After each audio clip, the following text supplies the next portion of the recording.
Hey guys, welcome back to my channel Jorla Five. जो सन्चै हुनुहुन्छ म पनि एकदमै सन्चै छु। यति धेरै मलाई पैसा दियो युट्युबले guys, what's up. 2 lakh plus छ यसमा पैसा। लिटरली म मेरो घर पुग्न लागिसकेको छन्। घर मेरो त्यहाँ छ। पर्सनल घर हो। र केरा फलिरहेको छ हाम्रो। ए अझ यस्तो केरा छ। कच्चा केरा चाहिँ भएको छैन। किन त बजे यस्तो केरा लटकाउनु भएको या लाइन सरी। कुइन छ भनेर नि। स्टाइलै बजेको स्टाइलै यो केरा राख्नुको। बना कच्चा छ। सुगा दोकानमा किनेको भन्दा त घरको युनिक मिठो छ। जंगल के भिडियो गरा छ क्या भात खाएको बो। सो गाइस मेरो घर हेरिसक्नु भयो ब्याक साइडमा।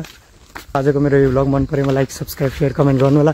नयाँ हुन्छ नि फटाफट सब्स्क्राइब गर्नुस् बुमबम फ्यामिलीमा जोइन हुनुस्। सो हामी सबै मिलेर बुमबम फ्यामिली बढाउनु पर्छ। So love you all guys बुमबम families bye bye bye bye. सिलिमर बाइ भन्दिनु त। ल ल bye bye bye. So guys love you all guys bye bye guys.